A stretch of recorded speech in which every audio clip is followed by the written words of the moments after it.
Hello YouTube. Today I'm working on a 1984 Grand National. If you've been on my channel before, you see I've been restoring this bad boy and getting it all ready, but this is what I've been doing to these valve covers. Boy, do they shine now compared to the crud that they were when they first showed up at my door. Now, I love this vehicle, and like anything, with due time, things start to degrade. And all things considered, with the age on this vehicle and being stowed outside, unlike most of the Grand Nationals that seem to be reappearing right now at other auctions or online for sale, this one was stowed on a pavement asphalt, so it did help protect it a little bit better than being on the dirt. And this one was in decent shape. When talking to the previous owner, I did learn that the motor was rebuilt at a professional speed shop nearby, with the receipt included on this build, and the trans seem to receive somewhat of the same treatment. The turbo system has been upgraded with an intercooler with a whole bunch of other upgrades, which I will list once the vehicle is ready. As you can see, I got the first few coats on here, and this is some high heat, single stage, silver paint that looks almost like a powdered aluminum to give it back the appearance of being raw metal without it being raw metal. As you can see, I started to apply high heat clear coat to allow the shine to return to this valve cover. I'm doing the same process, cleaning with some heavy degreaser. I use purple degreaser, it's one of my favorites, and super cost effective. As you can see, I'm splashing it in there, and I'm allowing it to seep into the metal and allow it to soak up and get rid of any sort of grunge. And these are pretty clean, like I told you, because they've received a engine rebuild, so that the valve covers were not that bad on the inside for carbon deposits or oil buildup. What you want to do is continue with a back and forth pattern right here, like I'm showing you. You can use a knife or anything like that to get in sort of the edges that you can't pry up the last little bit of the dried gasket. I'm using a cheap little hardware brush that's about 50 cents from the hardware store. Now go back and forth as I show you, and then slowly changing the color of the degreaser. We're going to do the outside now. Don't be afraid, just splash it on there. I'm using a different bottle to pour this out in, and I'm using the same brush, go back and forth. As I'm showing you, it's going to help pull up any of that dried on grease that you are dealing with before you actually prep, sand, or wire wheel your surface, depending on how rough your valve covers are. And since mine weren't too bad, I was able to wire brush them, get them all prepped up, and use the orbital sander right here to get this brushed appearance I want over those lines before I actually prime, base, and clear over this to give it the appearance that's needed. Now, if you're working at home or in a simple garage, these are small parts that you don't really have to worry about too much dust or anything falling on them as long as you're in a dust-free environment. You can use a simple 1K rattle can, or you can use this type of paint that I like to show. You can use it in your paint gun to spray it. Anything works because these are simple, just engine parts. If you're looking for even glossier appearance, I would recommend mixing up your high heat clear in an actual paint gun to achieve the right appearance. This is some of the stuff I use. I can mix it up. I can spray through the paint gun. I can dab it in. It's self-leveling. I really like this product. You could use a brush in this area. I don't really recommend it. I actually prefer using a blunt needle that's for no injections. It's an industrial needle, has no tip on it, that's pointy.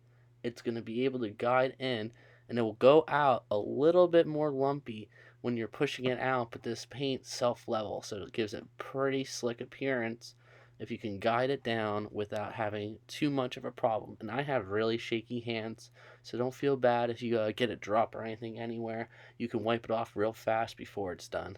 Now, on the vertical end of this, you're going to have to go down with the flow of the gravity and allow the excess paint to drain down the bottom onto a piece of paper. And that will give you that little edge on the bottom that you need. As you can see, it's slowly starting to drain down, and it will not come out evenly. So just know that when you put it on, the even appearance will happen once the paint dries and levels out. You will get a correct finish just like this. These are the original valve covers, so I am going down to bare aluminum, and I didn't mind not having primer over those stripes in the center, as this paint can go over bare metal. I'm not talking about the silver. So I'm prepping the next valve cover, as you can see, with the needle, and I'm going to start on the end, and I actually put the valve cover on an angle, lifting it up, so when it drains the paint, it only drains down to one side with the raised lip. as this side on the back end doesn't contain the extra ridging all the way down the valve cover. Take your time going back and forth, left and right. As you can see, a little goes a long way, and take your time. It's not something that gets done in a minute or two. Go back and forth, wiggle your way down, and you'll slowly get yourself into a pattern. And I zoomed in on 3x right here, and you can see how the paint is flowing out the tip of the needle and covering up the ridging in a perfect way. And this will allow for the custom pinstripe pattern with the brushed metal aluminum look on those raised edging. Now, I had the silver black look to finish up this Buick Grand National engine bay, and I'll show you guys some pics once it's done. But this is the overall look once I was done applying the paint, and the paint was still drying and dripping down the edge. And like I said, don't worry about that. You will not have any runs if you keep it on an angle and allow it to drain out the excess, because it will allow it to level out into this perfect showroom finish. And this is a really, really good job for how bad these valve covers were. They were not perfect valve covers, and they get back to this finish I'm severely happy with, and I give 2 thumbs up for this restoration on these valve covers. This is the overall look, and if you guys enjoyed, stay tuned for some more. And this is what I've been doing, trying to clean them up. I got my valve cover gaskets ready to go, and now we're going to prep those. I'm using Permatex Blue RTV silicone gasket maker for the corners, and I'm using Felpro rubber gaskets for the valve covers.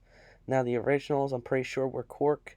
I'm not fully 100% on that, but I went with the rubber ones to ensure with a little bit better of a performance than the cork. You can use black RTV silicone gasket maker too. It really doesn't matter what the color is, as long as it's certainly going to work for valve covers, as this is labeled for valve covers and I've used it before. Put a small little bead around the whole edging if you want. You can also put a thin bead around the whole line and just brush it on with a light brush before you press in the new rubber gasket.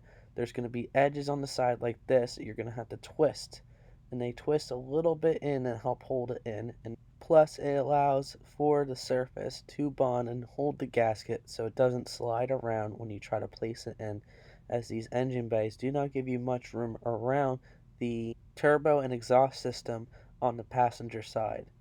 Now, as you can see, these are our finished products with the gaskets on, and I think they came out amazing. I can't wait to see them back in the engine bay on this Grand National, completely numbers matching motor. Stay tuned as this restoration comes to a conclusion. Remember to like and subscribe so I can keep putting up videos of these cool cars getting restored. And if you're interested in owning a really cool 1 out of 425 estimated Grand National, give me a heads up.